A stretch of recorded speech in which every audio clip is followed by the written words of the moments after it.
And that was the aptly named Music to My Ears by Acoustic Mando Pony.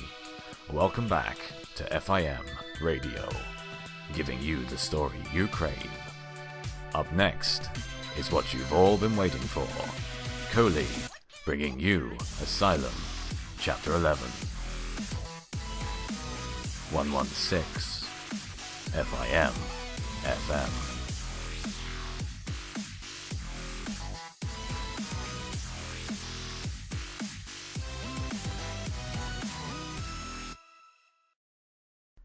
Ah, Applejack, Twilight. It's good to see you both this morning, said Dr. Rose. His voice held an automatic cheerfulness as he repeated the same greeting that he used the last time they met. He favoured Twilight with a smile as he hurried out from behind his desk. And how are you feeling today? Twilight gazed around the expansive room, the memories of her previous meeting passing through her mind. Just fine, she answered flatly, her voice steady. She couldn't show any weaknesses. Not now. She had a job to do. Applejack coughed politely and took a step forward. The nurses told me she had a bit of a nightmare last night. They found her on the floor next to her bed this morning, but she didn't want to talk to them about it. She didn't hurt herself, though. Twilight glared at her in betrayal, but Applejack didn't notice. There was a moment's pause. And other than that, there's nothing out of the ordinary to report. Dr. Rose shifted his attention back to Twilight, who turned away from Applejack, hiding her expression of surprise. Is that true, Twilight? Did you have a bad dream last night? With his grey-flecked mane, kind eyes and slight frown, he was the embodiment of paternal concern. A feeling of calming reassurance radiated out of him like heat from a fireplace. Instead of a doctor, Twilight felt like she was addressing a family friend or beloved neighbour. Someone she could confide in. Someone she could trust. It was just an act. Nothing more than feigned interest and artificial sympathy. Like the rest of the staff, she could tell that his concern for her well-being was insincere. A part of the job. Nothing more. Still, as she stared into the deep blue eyes that rested behind his gold-rimmed spectacles, she could almost convince herself of his honesty. Their world was constructed upon lies. They can never be trusted. Her eyes flickered to Applejack. Well, maybe some of them can. But then, why did she tell him about all my dreams, but not about what I said in the hallway? What is she playing at? Briefly, Twilight considered denying that she even had any nightmares, but just as quickly rejected the idea. A blatant lie would only convince them that she was hiding something, and the last thing she needed was more attention. Inside, she laughed. I can't trust them, and they can't trust me. Her amusement vanished when she realized that both the doctors were still looking at her. Yes, I had a bad dream. Dr. Rose nodded before gesturing towards the high-backed chairs from before. All right. I'd like to talk to you about that, Twilight, if you don't mind. But first, why don't we all take a seat and get comfortable? Twilight caught Applejack's eye, but her expression was unreadable. If Applejack wasn't going to talk about what she said in the hallway, then she wasn't either. Applejack turned away from Twilight. Does that mean me too, Dr. Rose? He nodded again, making his way over to the padded chairs. Of course. Since you'll be handling Twilight's case personally from now on, I think it best if you are present for these little sessions. Twilight fought down any lingering apprehension she felt as she settled into the chair. Applejack's going to be my doctor? She asked, her voice lifting at the prospect, before her good cheer was squashed beneath a healthy dose of doubt and suspicion. A personal doctor? Why would they be giving her a personal doctor? What did that mean exactly? You've already been under Applejack's care for a while, but considering your current condition and the nature of your treatment, I thought it would be for the best if she took a more involved role in your therapy. What about me other patients? Asked Applejack, keeping her expression steady but unable to keep displeasure from leaking into her voice. We're already understaffed as it is. I can't just push all of my other patients off to someone else when... Dr. Rose cut her off with a raised hoof, the kindly father figure transforming instantly into a stern practitioner. Applejack, I know what you're going to say, and I won't be relocating all of your other patients. However, your schedule will be modified so that you'll have fewer duties and will have more of your time allocated to Twilight here. Her treatment requires observation to make sure everything is proceeding smoothly. Applejack opened her mouth to protest further, but Rose hardened his gaze. The decision is final, Applejack. I won't hear any disagreements over this. Applejack nodded stiffly, keeping her mouth clamped tight. The anger on her face was evident to Twilight, the stubborn farmer-turned-doctor trying but failing to hide her disappointment at Rose's decision. Applejack was as surprised as I was. Is she not involved in whatever is really going on here? They could be trying to trick me, but Applejack isn't really that good of an actor. And she didn't tell the doctor anything. The edges of Twilight's mouth lifted slightly. I did get through to her, though. She's starting to doubt this world. I'm sure of it. There was a short stretch of silence as the three ponies made themselves comfortable, but Dr. Rose was quick to dispel it. Levitating a notebook and pen before him, he levelled a warm but serious look at the other unicorn. You said you were feeling okay, but what about physically? Yesterday you had a few rough patches. Does your head hurt? Is anything aching or sore? No, not really, Twilight answered honestly. My nose is still a bit tender, but that's about it. Otherwise, I'm feeling just fine. The sound of pen scratching across paper echoed her words. She chuckled dryly. I ate as best I could.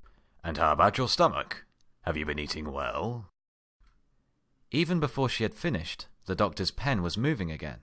The sound of his quick note-taking was the only disturbance in the quiet gaps between her answer and the next question. When he had finished, he lifted his eyes up from the paper. Can you tell me about the dream you had? Adjusting how her legs were positioned as cover, Twilight tried to work out just how much she had to say to avoid suspicion, without giving anything away he could use against her. It was...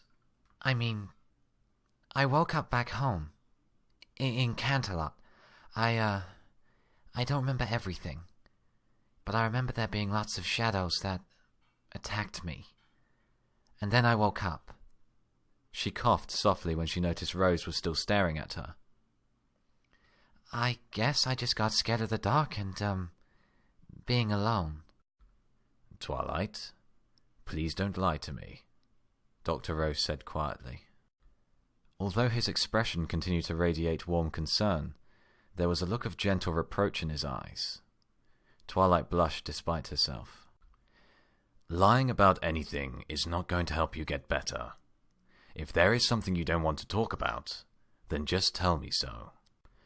Honesty is the best policy when it comes to your health. It didn't matter how he knew she was lying. If she continued to deny it, it would just make them doubt her even more.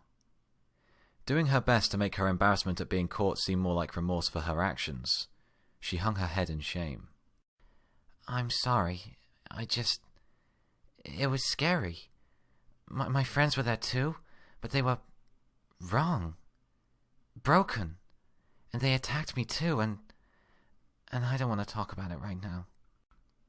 During school plays, Twilight had always been a nervous wreck whenever on stage, despite having every line memorized perfectly.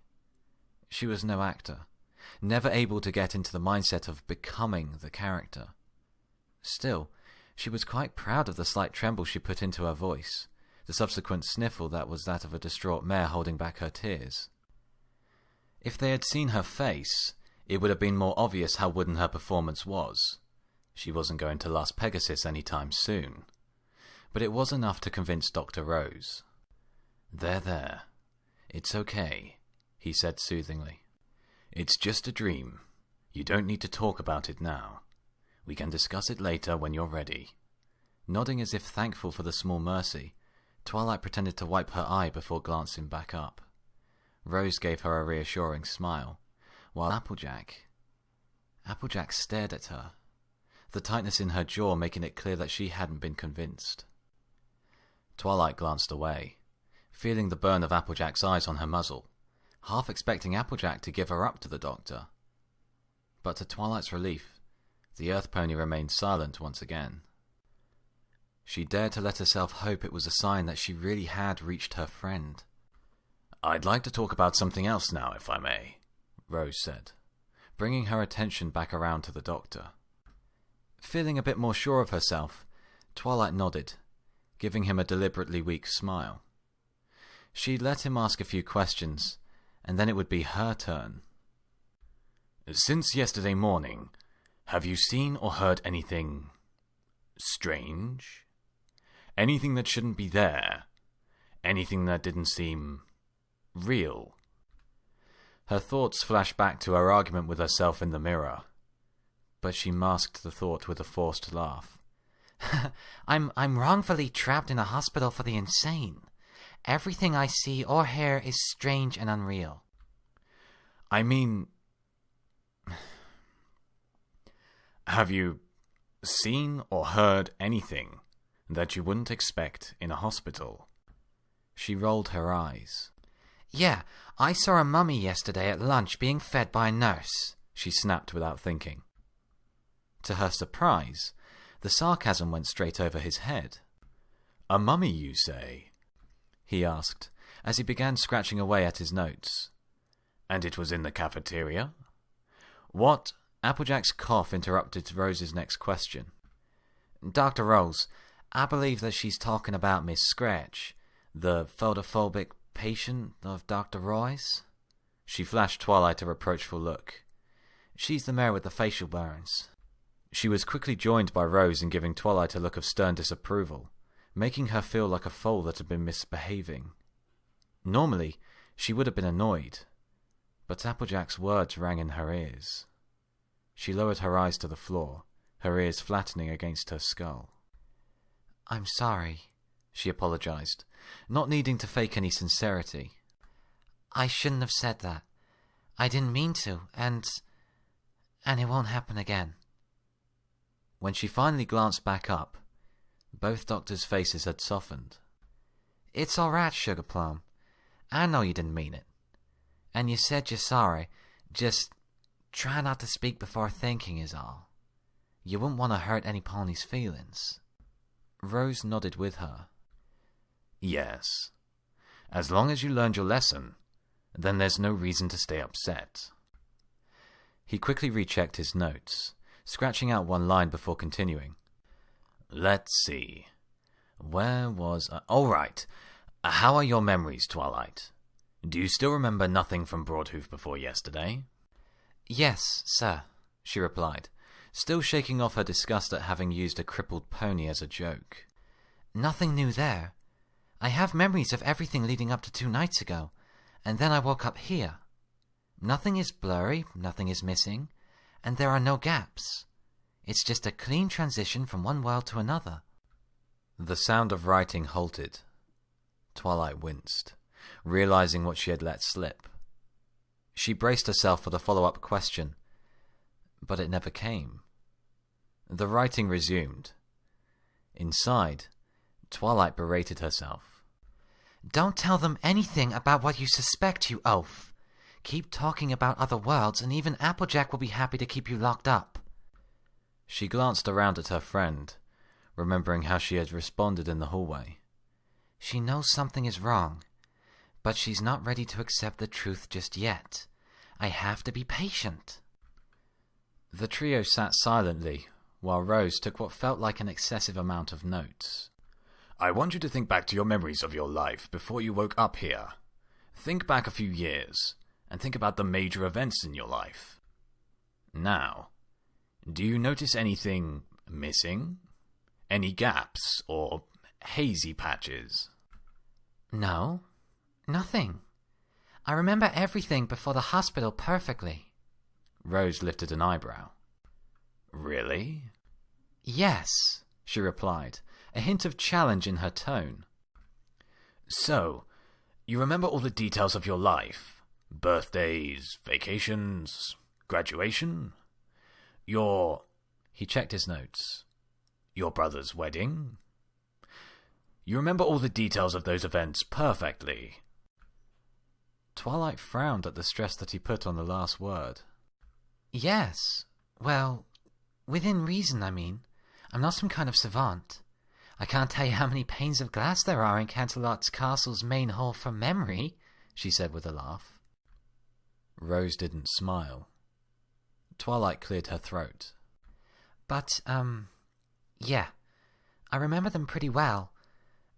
Who was there, what happened, how long it was, what we ate, you know, the usual stuff. Why don't you tell me about your brother's 10th birthday party? Inside, Twilight tried to discern just what Rose was up to, showing such a fascination with her personal history. Maybe he already has a version of it that I told him before, and now he just wants to compare the two? She glanced down at the notebook floating between them. Of course! He's trying to see if my story checks out. He wants to see if I'm lying so he can use it against me. She inhaled sharply. But then, what version of the story does he have? The real version? Or the crazy version? You do remember your brother's 10th birthday party, don't you? Of course I do, she snapped irritably. She took another deep breath. The logical choice was to tell them the real memory. The odds of making up a convincing memory that matched up with a hypothetical false account were astronomical. Taking some comfort from her rational decision, Twilight straightened up in her seat and adopted a pose of relaxed confidence. Her memories were real. It didn't bother her if the doctor's notes didn't match up with reality. It took a lot longer than she anticipated to retell the day's events from memory, almost entirely due to Dr. Rose's constant interruptions. Every few seconds he would ask her to focus on certain inconsequential details.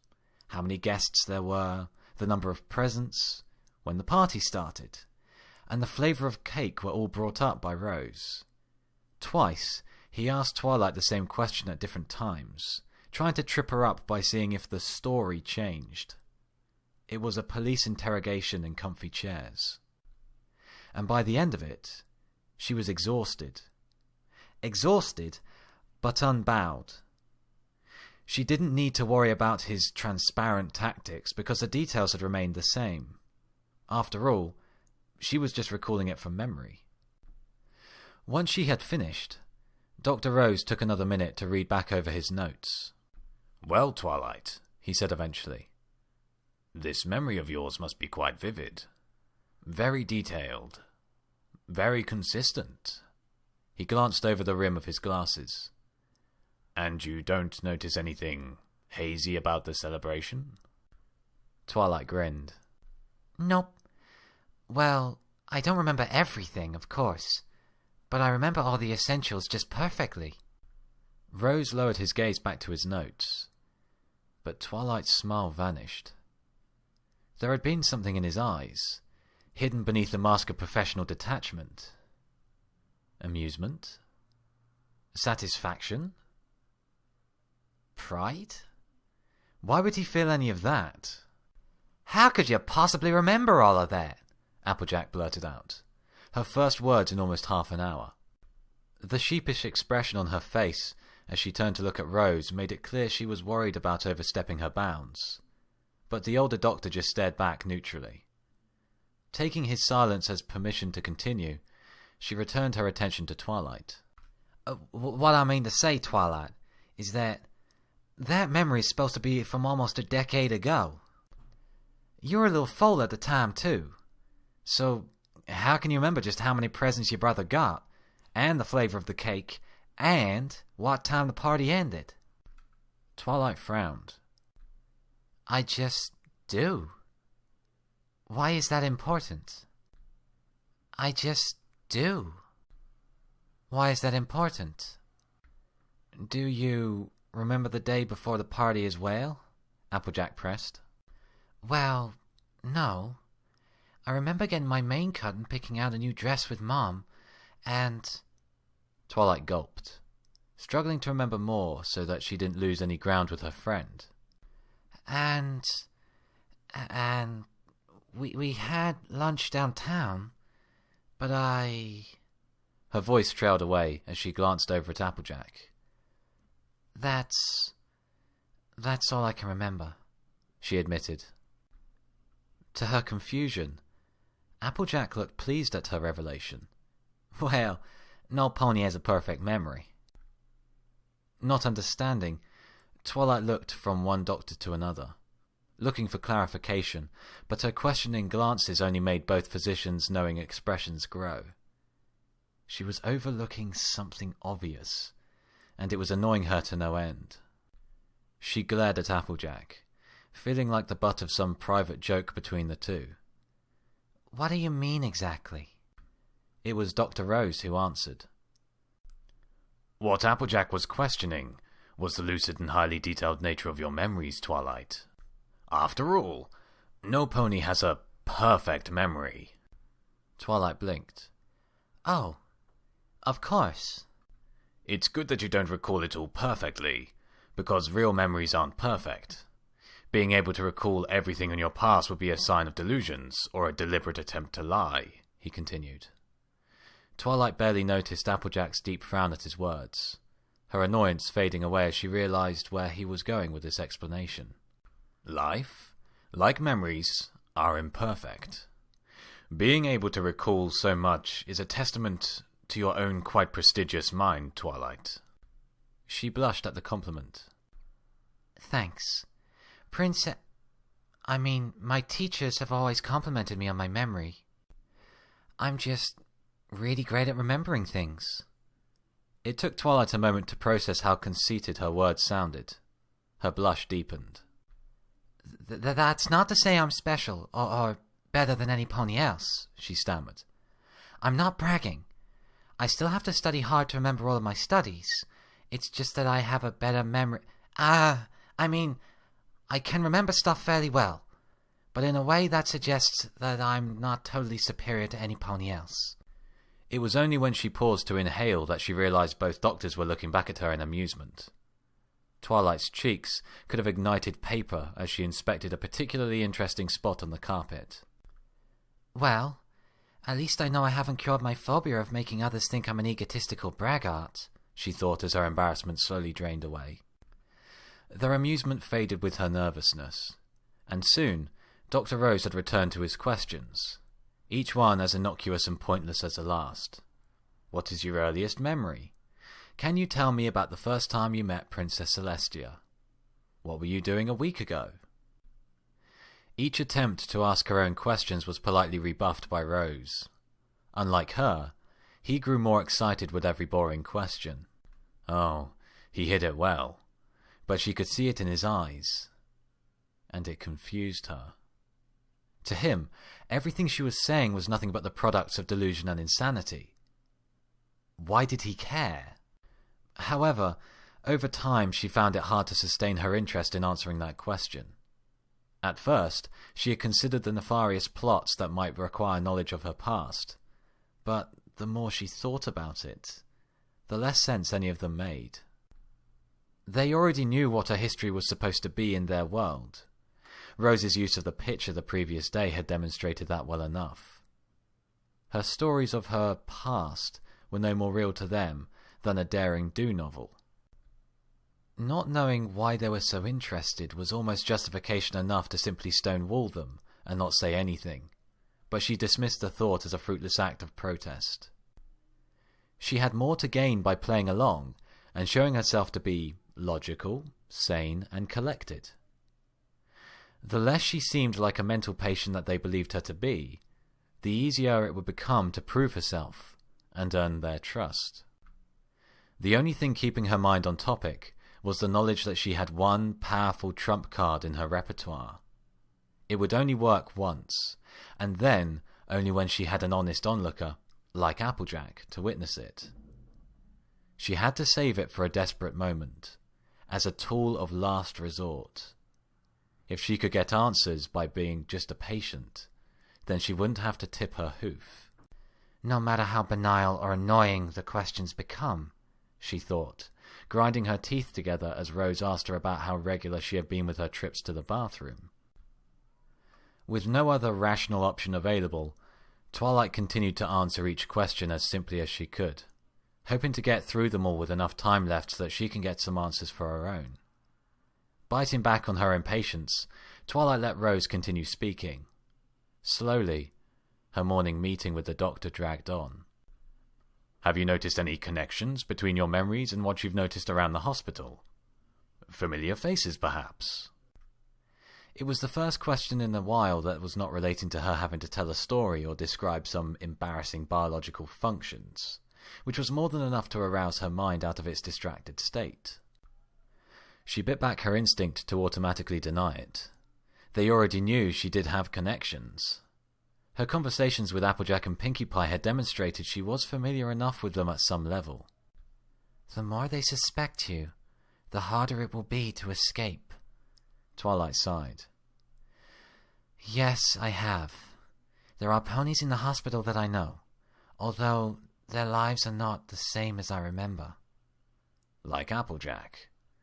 Yeah, like Applejack, she said, glancing at the suddenly uncomfortable-looking mare. She turned back to Rose, eyeing the doctor. Why do you need to ask me that? It's already in your file on me. And Pinkie Pie as well? He asked, as he stared at her intently, not even acknowledging her own question. Yes, her too, she groaned, as more of her optimism was worn away by the unrelenting series of pointless questions. He wasn't going to let her ask any herself. It was obvious he was content to have her waste her time telling stories about childhood birthday parties and trips to the museum. He licked his lips and leaned forward. Since you woke up yesterday, have you seen Spike? She froze, her back straightening bolt upright. Her mouth went dry. What? Have you seen the dragon Spike since yesterday? He repeated himself, the sharper edge to his question betraying a desire his tone of professional calm couldn't hide. How do you know about Spike? She whispered. You used to talk about Spike. You said he was your pet dragon, given to you by Princess Celestia. He was hatched from an egg and was... He flipped back a dozen pages through his notes. Purple and green, walked on 2 legs and was about the size of a young foal. He glanced up. So, have you seen him since yesterday? You used to talk about Spike. You said he was your pet dragon, given to you by Princess Celestia. He was hatched from an egg and was... He flipped back a dozen pages through his notes. Purple and green, walked on 2 legs and was about the size of a young foal. He glanced up. So, have you seen him since yesterday?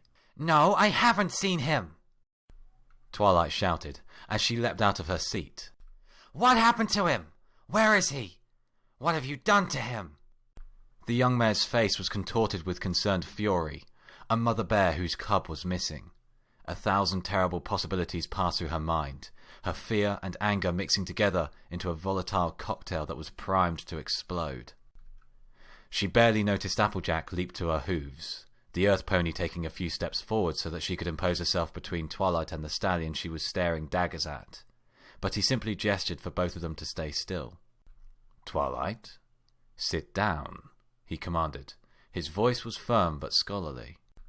A truncheon wrapped in a tweed jacket. He continued to hold Applejack back with a raised foreleg as he met Twilight's stare evenly. Twilight, sit down. Narrowing her eyes, Twilight slowly complied. Where is he? She asked, her low voice as dangerous and as threatening as she could make it. It didn't matter that she was outnumbered, outsized, and out of her league.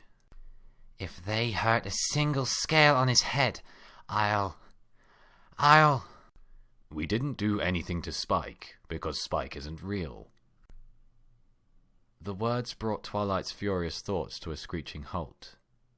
Her eyelids continued to tighten as she glared defiantly at them. What do you mean he isn't real?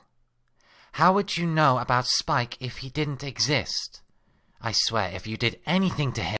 Spike is a delusion of yours, Dr. Rose said, keeping his voice smooth and patient.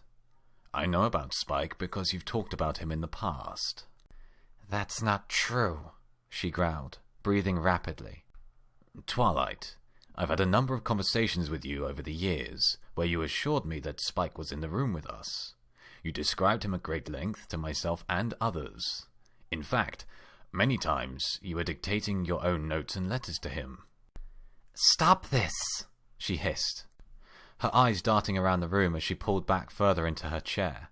Stop hurting me like this. Spike is real, she reminded herself, repeating the phrase constantly. A maelstrom of emotions surging around within her breast. Anger and loss and fear and doubt swirling together. Twilight sniffled as she fought back her tears, unwilling to give in. She wasn't going to surrender to her emotions, like she had yesterday. Instead, she focused on her convictions. She focused on the truth. She focused on her mantra. Spike is real. Spike is real. Spike is real. We're not trying to hurt you, Twilight, but I need to confirm what you said. That you haven't seen Spike since you woke up. Is that true? Again, she caught a glimpse of the hunger within his voice, a subtle undercurrent to the normal tones of paternal calm. He was excited at the prospect of Spike being absent.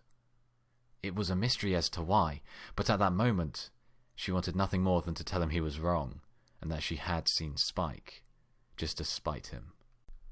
She glanced at Applejack, who was trying to look as non-threatening as possible while still poised to leap to Rose's defense. That they could even seriously think that Twilight was any kind of threat to a stallion almost twice her mass was absurd.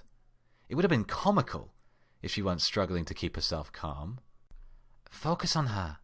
Focus on Applejack, her mind spoke calmly. But her emotions were still loud enough to drown out the emotional cacophony clamoring for her attention.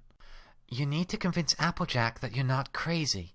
You can't risk reinforcing her beliefs in your supposed schizophrenia just because it's not what he wants to hear. That's not logical. You're better than that. Focus on Applejack. Focus on your friend. Despite the necessity, it was still difficult to actually admit that she hadn't seen him.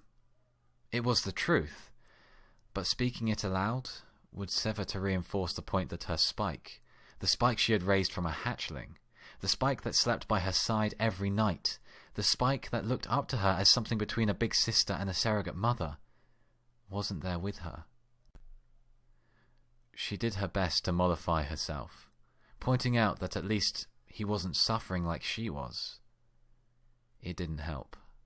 Yes, I haven't seen Spike since I woke up, Twilight said grudgingly, the words tasting sour as she spat them out.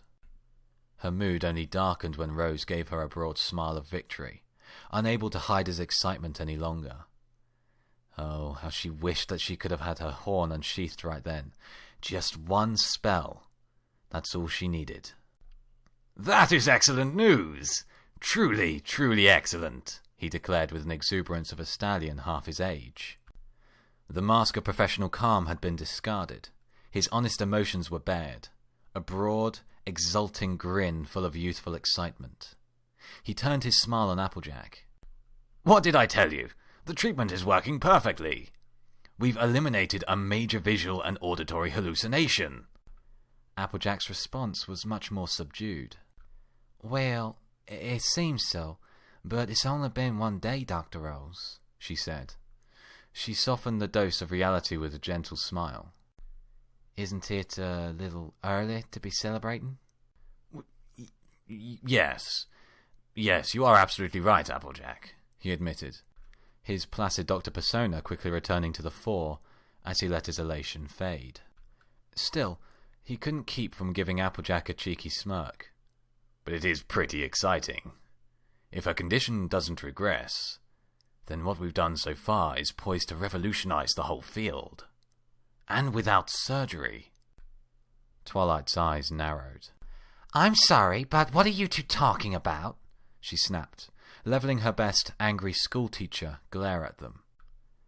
Applejack looked momentarily startled, but to Twilight's disappointment, Rose recovered smoothly, giving her a reassuring grin as he slipped back into his wise doctor role. "We're talking about your treatment, Twilight, and how pleased we are with the results." With his calm tone and guiltless smile, he was an avatar of benign warmth. It was so easy to believe that he had her best interests at heart. She ran through a half-dozen spells off the top of her head that would fix his smirk. So why don't you tell me about my treatment instead of acting like I'm not even here? Rose was as stoic as ever, completely impervious to her bitter accusations. Still, she could take some satisfaction in the hurt look on Applejack's face. She could feel guilty about it later. This is the start of my second day. I deserve some straightforward answers. That sounds pretty reasonable to... Dr. Rose silenced Applejack's apologetic voice with a stern glare. He turned away from the confused mare to address Twilight directly. "You're right. You do deserve to know more about your treatment," he said, picking his words with care. "However, I can tell that you're upset right now, and no matter how angry you are, you need to understand that I can't tell you everything." Why not? I deserve to know what you're doing to my body. That's the basic right for all equestrians. It has been since the revised Health and Safety Act that passed 215 years ago. His perplexed expression was a proud monument to her victory, but it was only the first battle. Rose was on the back foot and reeling, caught off guard by her opening salvo and struggling to respond.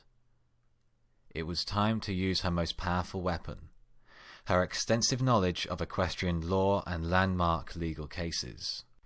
It states that any physician has to fully explain a treatment or operation to a patient to their satisfaction if requested.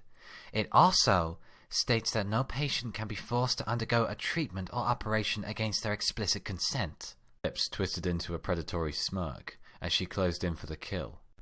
And right now, with Applejack as my witness, I am telling you that I am exercising my right as an equestrian citizen to refuse any further treatment until you explain everything to my complete and utter satisfaction.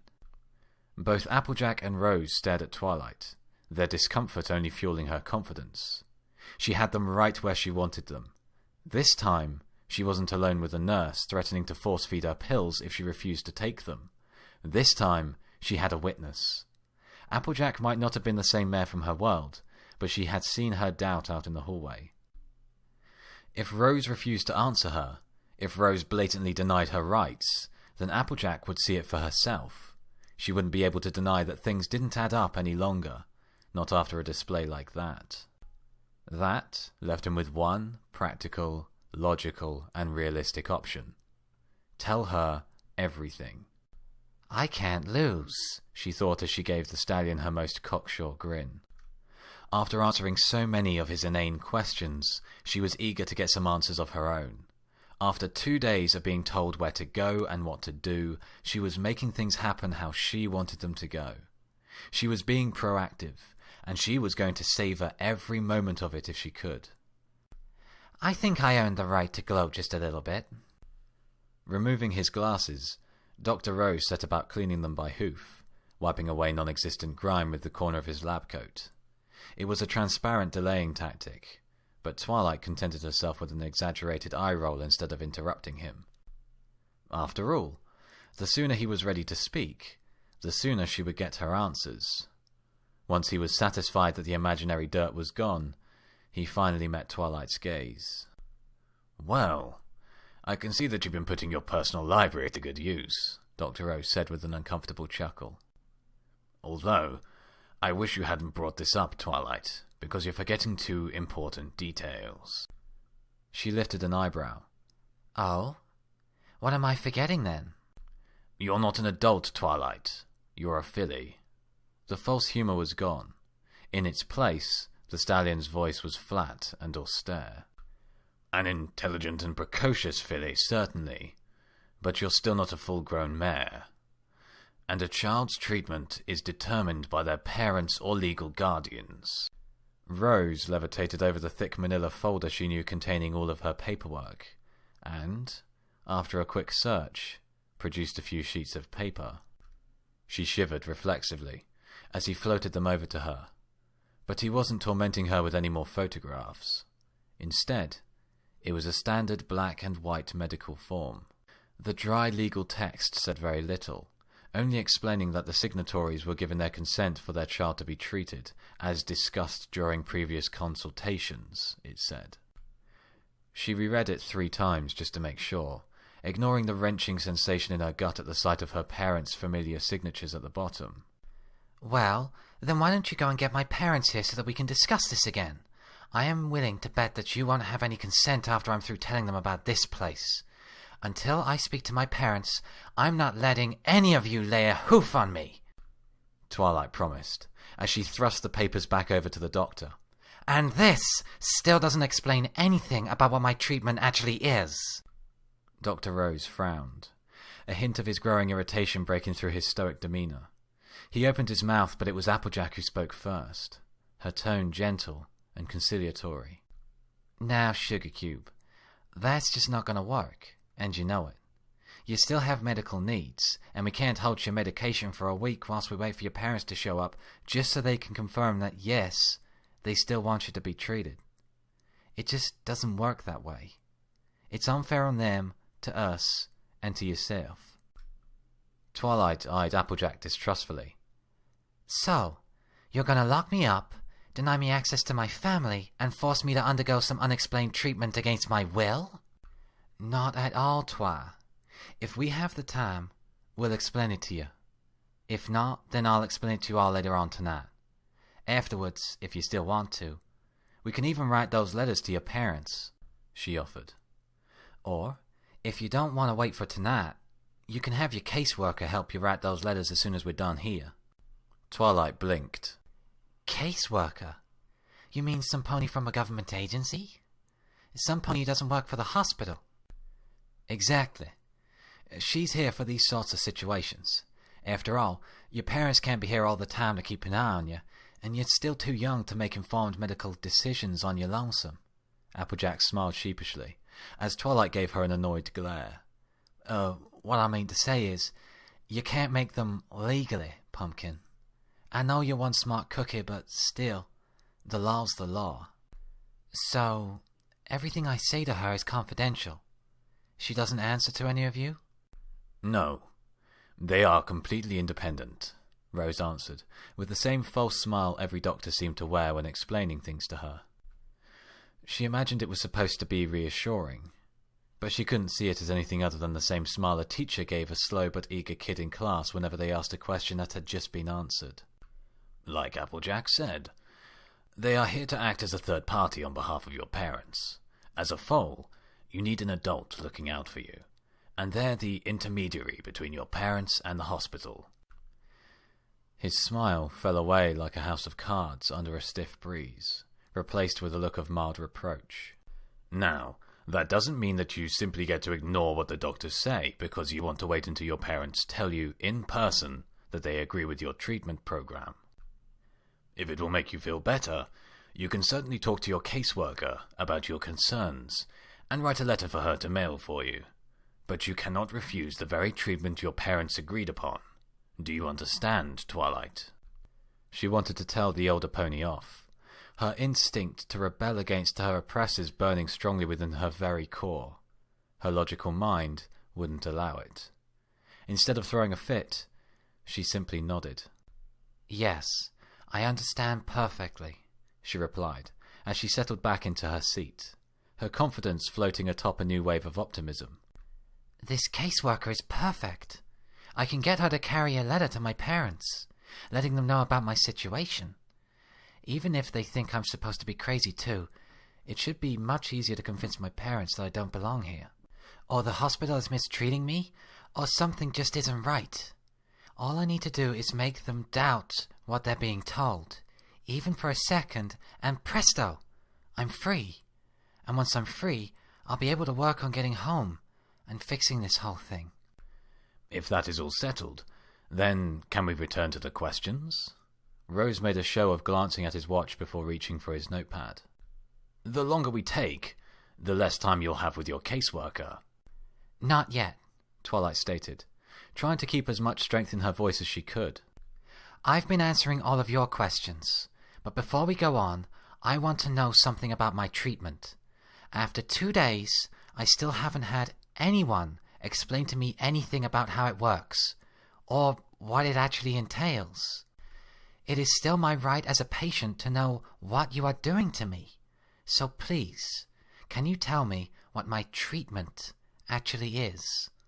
Well, it's very technical. I'm a smart filly, Rose. Just try me. Rose adjusted his glasses.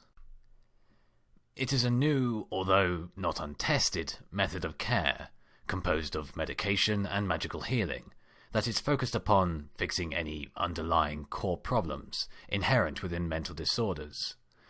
With a targeted medication regime to control symptoms, we can use both magical and physical methods to try and correct larger issues, with the goal of giving our patients a more regular and balanced life, without having to resort to invasive surgery. Our goal at Broadhoof has always been to focus upon giving our patients the means to thrive beyond our walls, and live as normal a life as possible, and hopefully, my new system will allow previously unreleasable patients to enjoy life within wider equestrian society. There was a long pause after Rose finished, while the two mares just stared at him. Twilight was the first to speak. That sounded like a sales pitch. He frowned, but she continued. You said a lot, but didn't tell me anything. I want details, not something you tell investors. Twilight, I'm not going to spend the next few hours giving you a medical dissertation that is far above your head, just because you don't trust what your parents and the medical experts are telling you, he said curtly. I have told you everything you need to know. Now, if we can, let's return to the questions so that we can make sure that you meet your caseworker on time. Okay? Fine, she sighed in defeat, gesturing for him to continue. He returned to his notepad while she examined her hoof. Twilight tried not to sulk, keeping a tight grip on her disappointment at being stonewalled so effectively by the older stallion. He can't just keep telling me nothing, and pretend like he is answering my questions. I bet he's just hoping I'll forget everything anyway. She blinked as the word forget echoed in her mind, lifting her head to stare at Dr. Rose. Wait, what's the second thing I'm forgetting? What? He asked distractedly, not looking up from his notes as he jotted down a few things. After a few seconds of silence, he finally looked over at her. I said, what's the second thing I'm forgetting? She repeated. You mentioned 2 things. One is my age. What's the other? Oh, it's nothing, he said dismissively. No need to bring it up, now that everyone is back to the matter at Hoof. But I would like to know what it was, regardless. It's not important, said Rose, putting a little bit more emphasis behind his words. Doctor, please, just tell me, she pleaded. Every pony here has kept telling me how it would be in my best interest if I were to trust you. But how can I trust you if you are going to hide what you were just about to say? She knew that she was laying it on a bit thick, but she was vindicated when Rose let out a sigh of defeat. His reluctance was evident in the slight downturn of his lips and his clear hesitation before he began. What I was going to say was that, in your particular case, you couldn't reject treatment even if you were an adult. What do you mean? Of course I could. You can't keep me in a hospital against my will. That would be illegal, she argued. Twilight, not all of our patients are here voluntarily, he said with care, as he glanced at Applejack, her eyes widening in unspoken understanding before she turned to watch Twilight with a look somewhere between regret and pity. Twilight felt on edge as she glanced back at Rose. Some ponies aren't allowed to leave just because they want to. It's not illegal. Far from it. They're here for a reason. In fact, it would be illegal to let them leave, because they're a danger to themselves and others. Well, sure. I mean, you're not going to let some violent criminal psychopath leave just because he wanted to. Can you imagine an arsonist being let out just because he asked nicely? She laughed at the mental image. But I don't see how that applies to... Twilight faltered when she realized she was the only one laughing. Both doctors were giving her odd looks. Their eyes were filled with reluctant expectation, like they were waiting for something they didn't want to happen. My situation, she finished lamely, as she glanced from one doctor to another. The last few seconds replayed themselves in her mind. Twilight blinked. No. Applejack took a step forward, her eyes flitting over her face, as if searching for something. Now, Twilight, no, she repeated, shaking her head. No, no, no, no! Twilight, I said no, she snapped, glaring at them both. You are not going to tell me that now I'm supposed to be a violent criminal as well as being crazy. So no. Just no. I don't care what you're going to say. My only response is no. Twilight, you were only a foal at the time, Rose began, but she cut him off. And evidently I'm still just a foal. And the idea that I, as a foal, somehow did anything bad enough to warrant not being able to legally leave this place is ludicrous. Twilight took a deep breath, as if to continue, ready to give voice to the jumble of protests in her head, all shouting about how insane the very notion was. Instead, she just let the air back out in a long, irritated hiss. She slumped down in her seat. Sweet Celestia, it's not enough that every pony thinks I'm insane. Oh no, now I'm insane and dangerous, she muttered, rubbing her temple with a hoof. She felt a headache coming on. Applejack looked to Rose for permission before moving over to Twilight's side. Twilight, I know this is a bit of a shock, what with your memory loss and all, but if you don't want to talk about it, I understand. No, I do want to talk about it, she said as she straightened back up. But not now. We, she gestured between herself and Applejack, are going to talk about this later. But all I want to do right now is finish up with the questions, so I can go talk with this caseworker and send a letter to my family. The sooner that happens, the better. Crossing her arms, she stared at Rose. All right, Doctor. Let's get this over with. Ask away. The two physicians shared another look, but Twilight didn't care. It was petulant, and she surely wasn't doing herself any favours acting like a stubborn foal. But ignoring that she was now some kind of dangerous, insane pony was the only logical choice. The alternative was to just let out her frustrations and scream, and that was hardly the best way to prove her case to Applejack. It doesn't matter. I'll get her to tell me whatever nonsense they're going to claim about me later, she told herself. My new priority is to send that letter. With my parents on my side, I can demand all the answers I need, and I'll have witnesses in case they attempt to lie to me some more. Rose is already doing his best to avoid telling me anything about his supposed treatment, and the longer they are allowed to medicate me against my will, the less a chance I'll have of breaking free from this place. She turned her attention to Applejack as Dr. Rose rearranged his notes, trying to pick up from where he had left off. The former farm pony seemed a bit more taken aback by the whole episode, although, unlike Rose, she seemed more confused and uncertain. I need to remain focused on convincing Applejack that what they are saying about me is nonsense. If she believes that I am a schizophrenic psychopath, then the more I show her that I'm a regular pony, the more she'll question what she's being told. Twilight knew that getting Applejack to believe that she wasn't from this world, or that reality itself had been changed, would be a challenge. But convincing her that I don't have any kind of mental illnesses they claim, that is doable. That is a reasonable, logical, and practical goal. And that is the start of my liberation from this green and white prison. All right then, Twilight. I just have a few more questions about Spike. Is it okay if we can talk about him? Rose asked, his voice calm and conciliatory. Yes, of course, she replied, doing her best to hold back her own emotions as well. She would show Applejack that she was a rational and intelligent pony, and not the nutcase the paperwork said she was. The more she showed herself to be reasonable, calm, and coherent, the more traction she would gain fighting the uphill battle against the twisted reality she was trapped within. She could do this. She was in control. She didn't even blink when Rose resumed his questions. So, do you remember the last time that you happened to see Spike?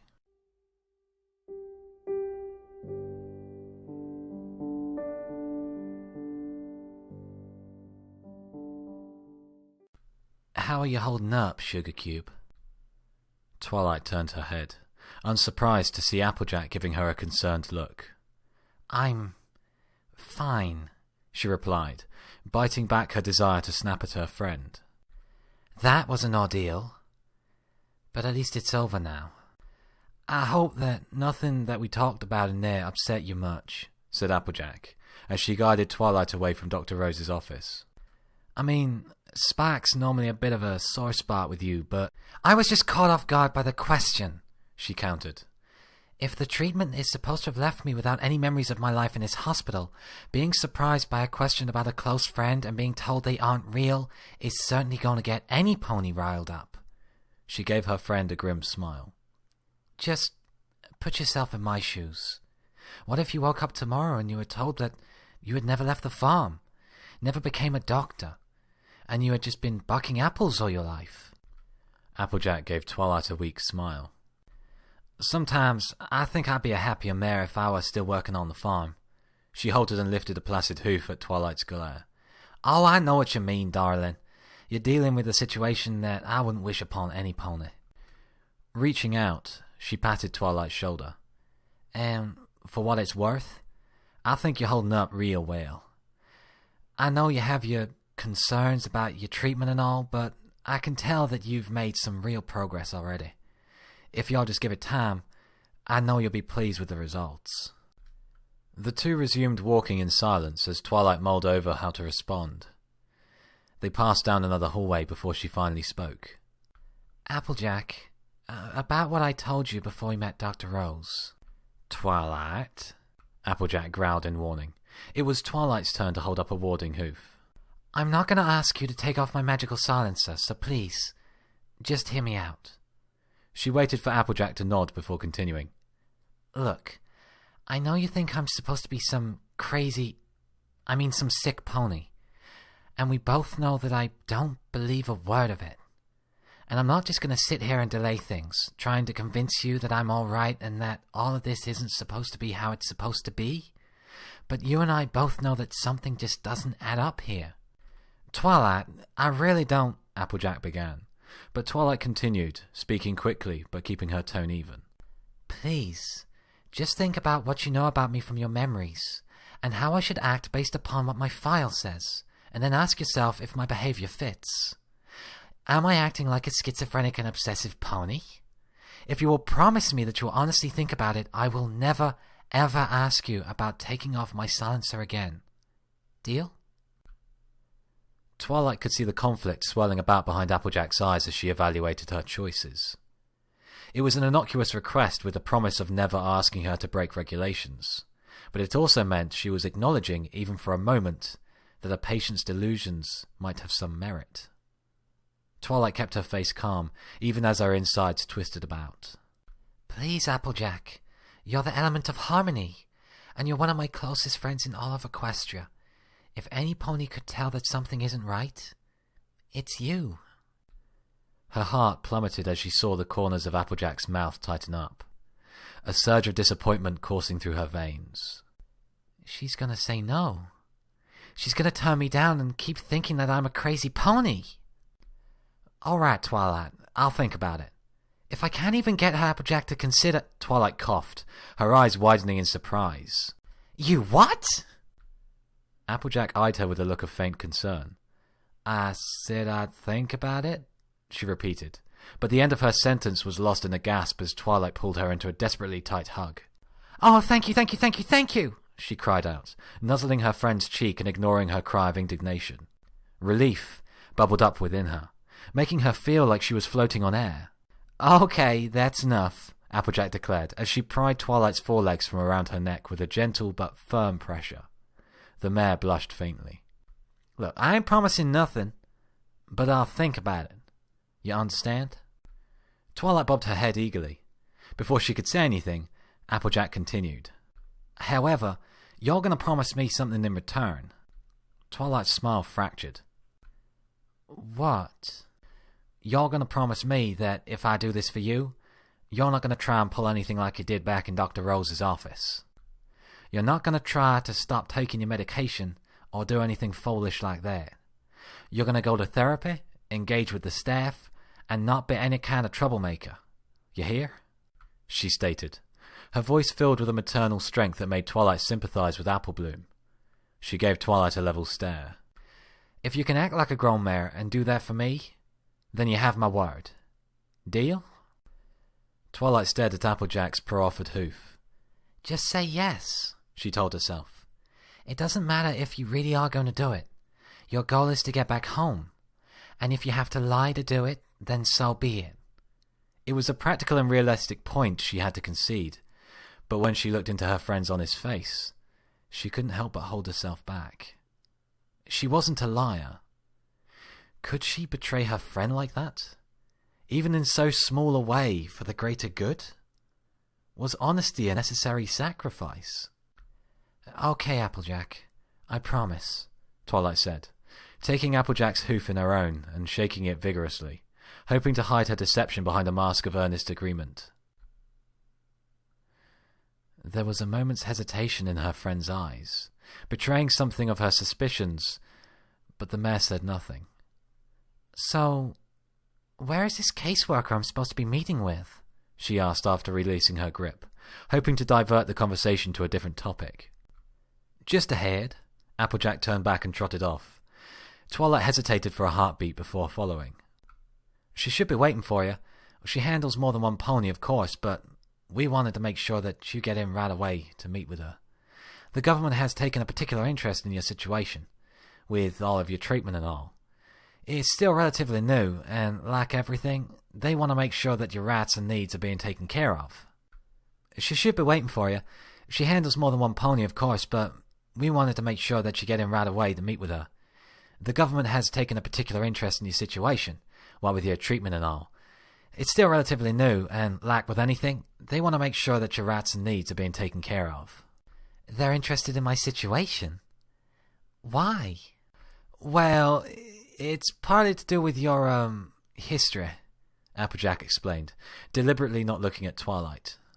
Oh, so it has to do with me being dangerous too, she realized, frowning. And the other part?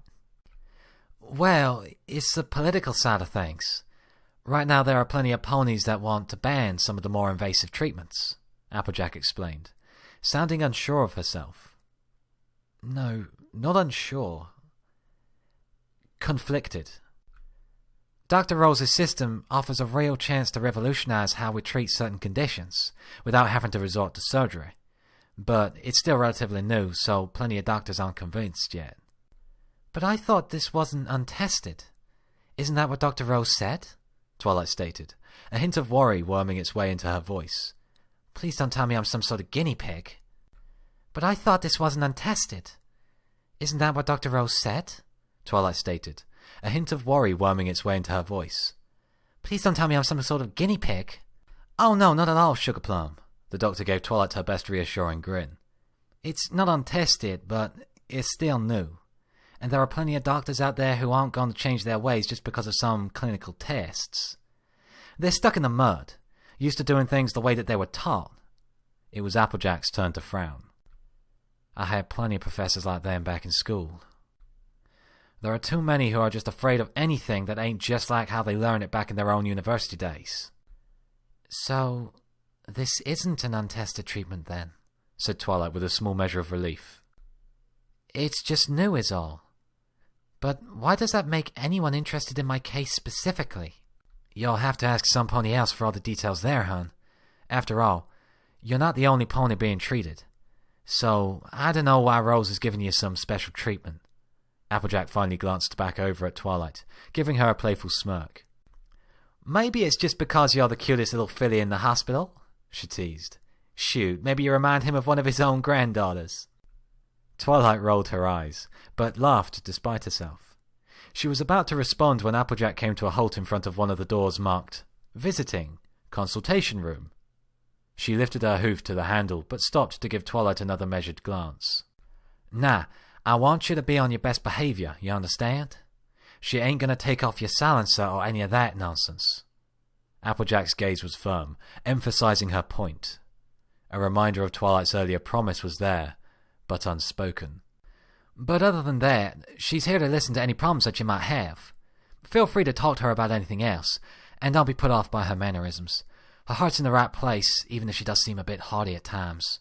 She grinned at some personal joke.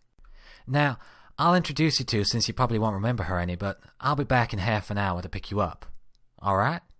Wait, you know my caseworker? Twilight asked, confused at the sudden display of familiarity. Sure thing, Sugar Cube. We grew up in Ponyville together. Before Twilight could ask any more questions, she pushed open the door, guiding Twilight inside. A white unicorn with an elegant purple mane stood up from her seat, the table before her holding a few folders and stacks of paper. Sure thing, Sugar Cube. We grew up in Ponyville together. Sure thing, Sugar Cube. We grew up in Ponyville together. Sure thing, Sugar Cube. We grew up in Ponyville together. Before Twilight could ask any more questions, she pushed open the door, guiding Twilight inside. A white unicorn with an elegant purple mane stood up from her seat, the table before her holding a few folders and stacks of paper. Twilight, why don't you say hello to Rarity? She's one of the nicest mares I know, so y'all be in good hooves. Hello, Twilight darling, Rarity said with a broad grin. I know that you might not remember me, but I just want you to know that I'm here to help you out to the very best of my abilities, and I sincerely hope that you and I can become good friends again. Eventually, Twilight managed to close her mouth, nodding dumbly as the door closed behind her.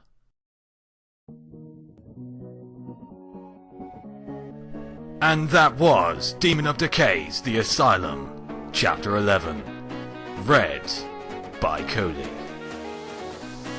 I'm just gonna say, I totally caught the ending there. Up next, we have Salsa Tequila by Anders Nilsson.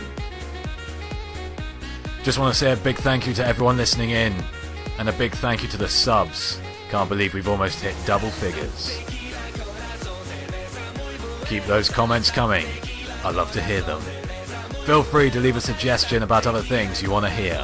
Owl sex! No, we can't do that. Stop asking. This has been FIM FM, telling you to stay shiny.